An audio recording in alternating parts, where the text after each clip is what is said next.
Thank you very much for the opportunity to be part of this session. As it was said, my name is Baiba Petersone, and I am at the International Department at Riga Stradines University.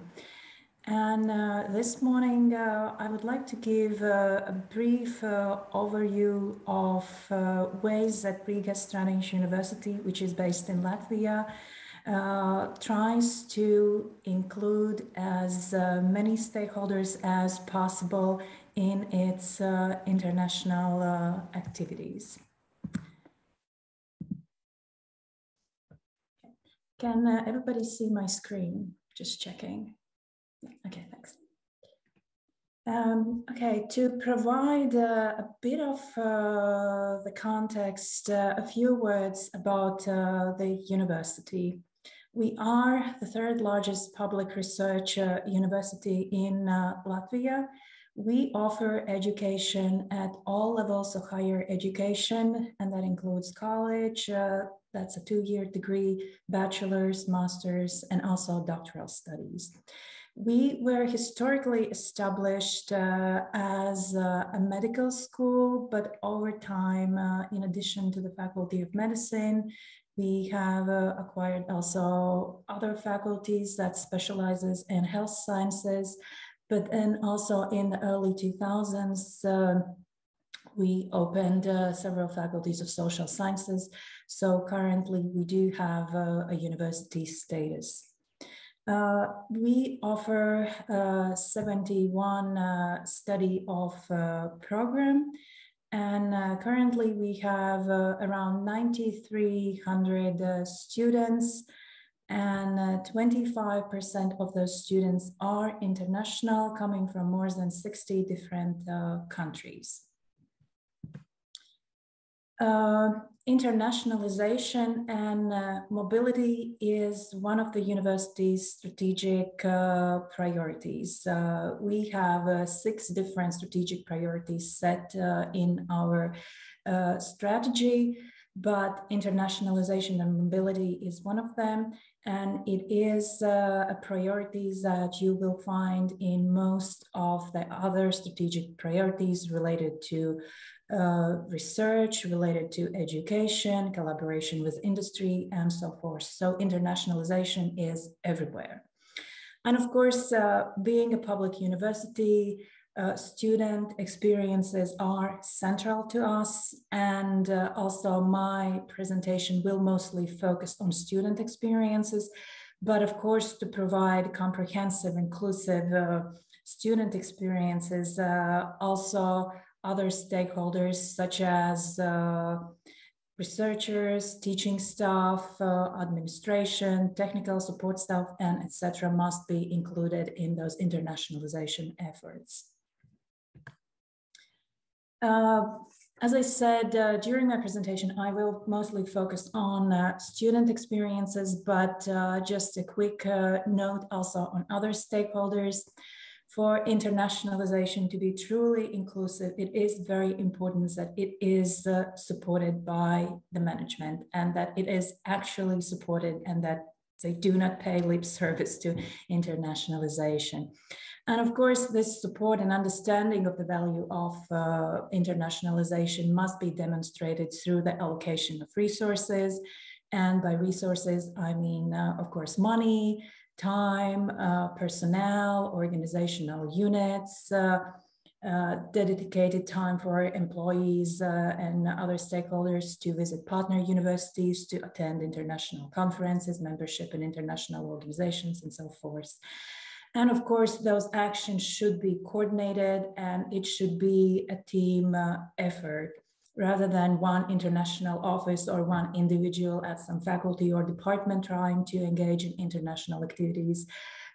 It should be coordinated, and everybody should be engaged. And quite similar to this coordinated action, also management should ensure that internationalization is part of every function. For example, if it's education and the programs of study, then the curriculum should reflect the international element. If we talk about research, then the researchers should be part of international research networks, part of international exchange of knowledge. The same with industry collaborations, again, collaborating with international organizations, businesses, and so forth. But of course, the management understanding of international is not sufficient. It is important that also the environment is supportive or internationalization focused. And by environment, I mean also social environment, that is people, the personnel.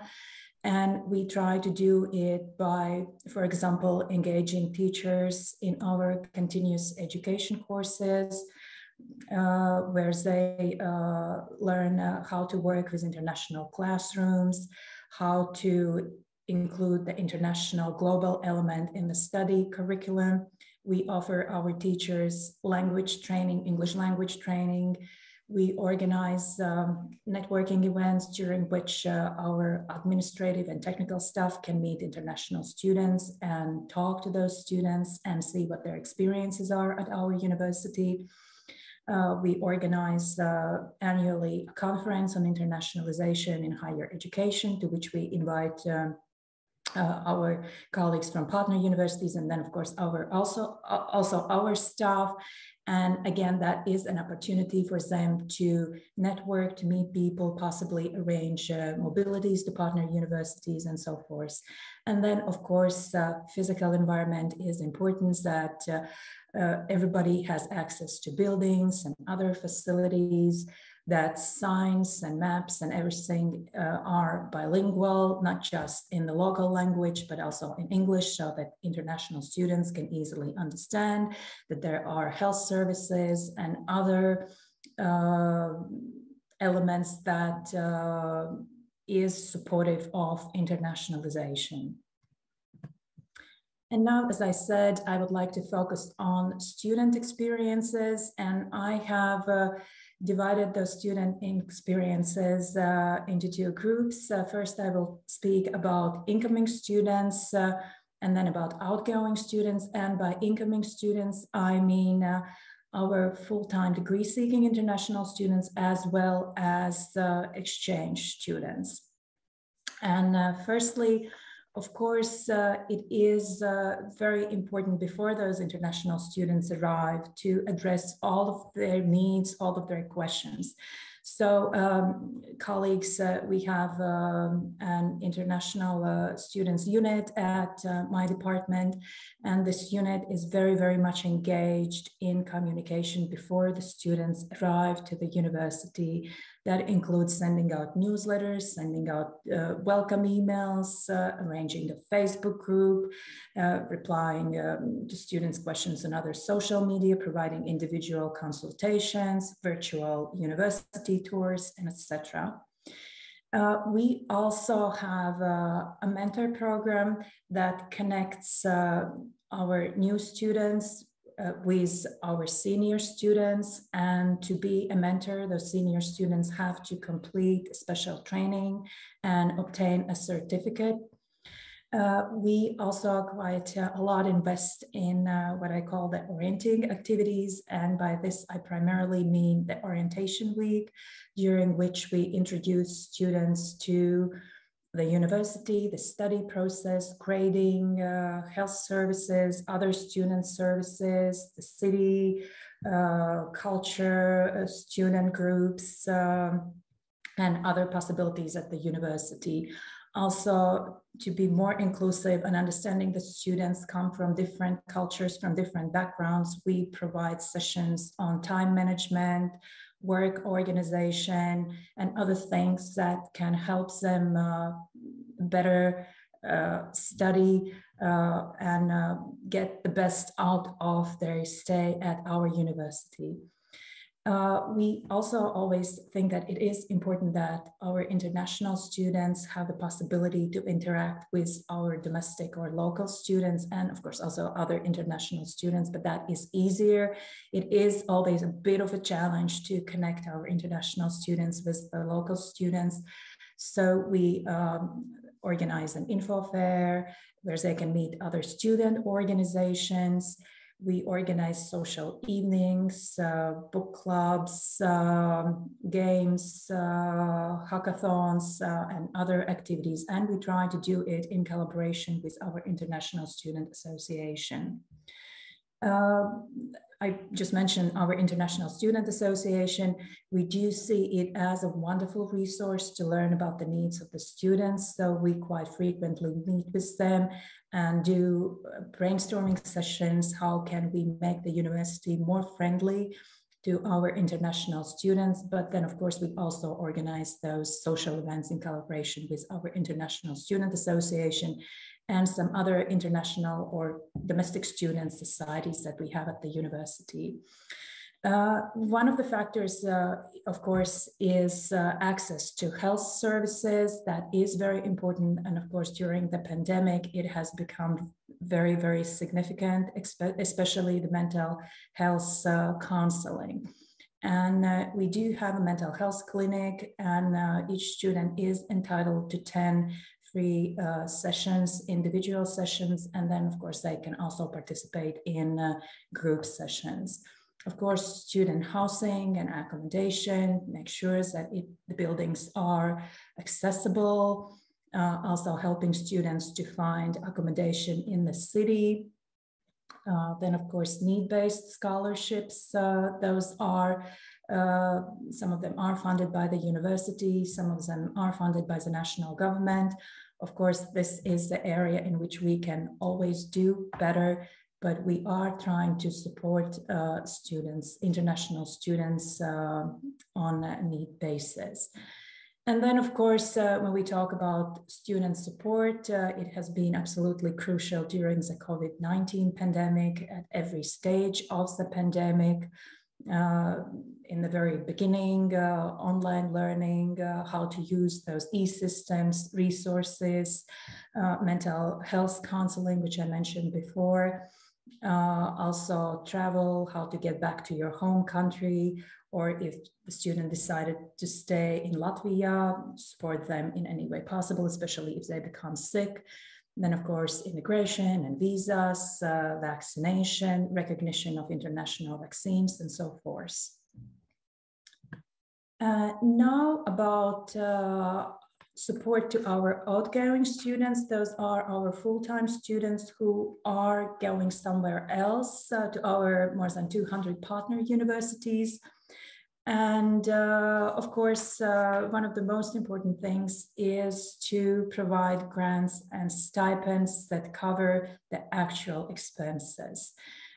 It is important to us that we know that students can really afford to be relaxed and study at our partner institutions and get the most of the experience out of this study period.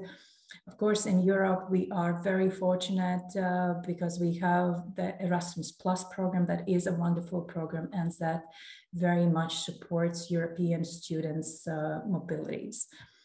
And then, of course, if there are students with special needs, it is important that there is also extra funding, for example, for a support person, that the support person's accommodation and travel is covered, that there is a small stipend. Sometimes students might need special audio or visual materials or applications or devices. We recently had a student who needed rehabilitation services and so forth.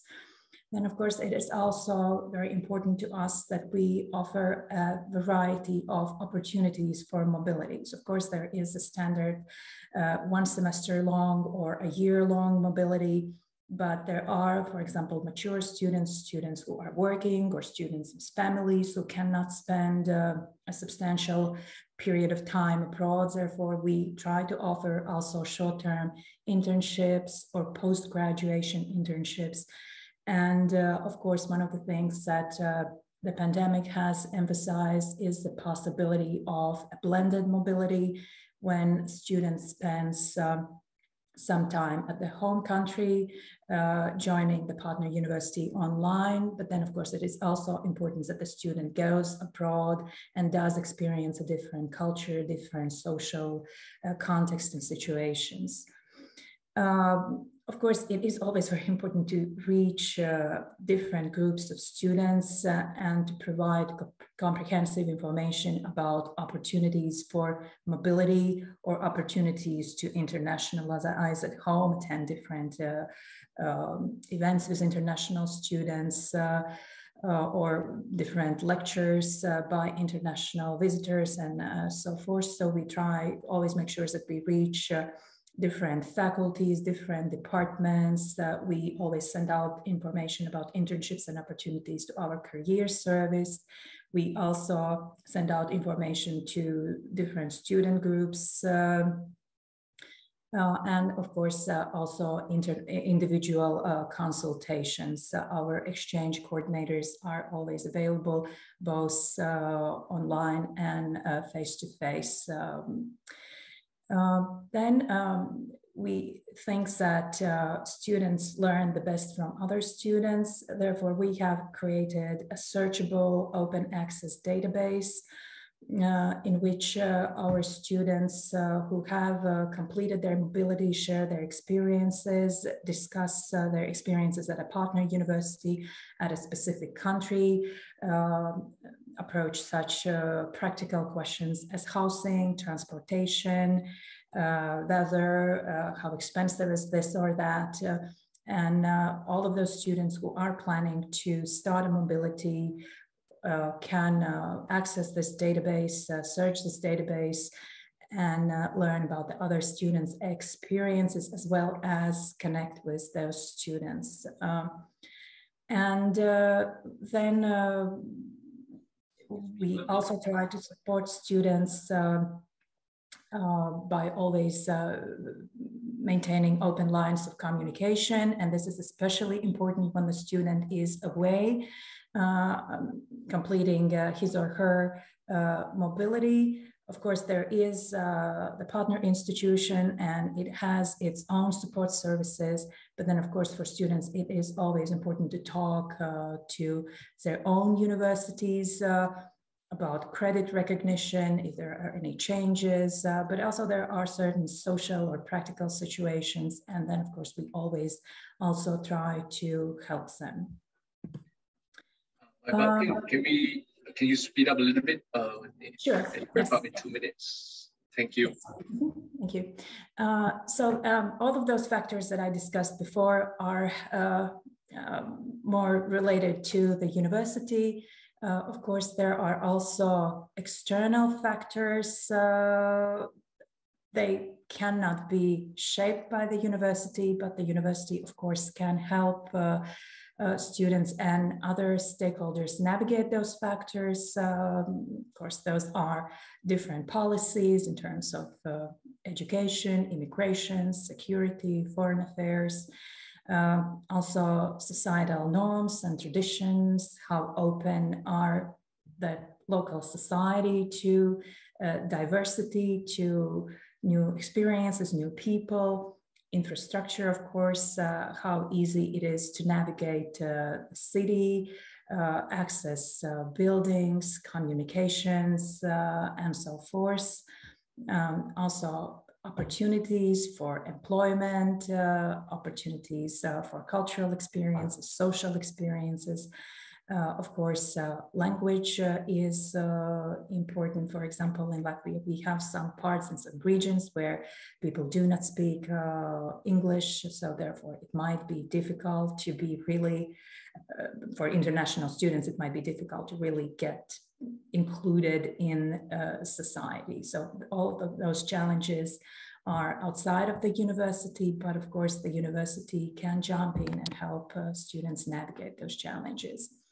And this is my last slide, a couple of key messages, and those are that international activities should be an actual priority supported by the management. University's social and physical environment should provide a strong foundation for inclusive internationalization. listening is very important. There are many ways to support international activities, but these ways should be based on listening to the key actors, students and other actors. And we should help students and other university actors navigate settings beyond universities. So this is my presentation. Thank you.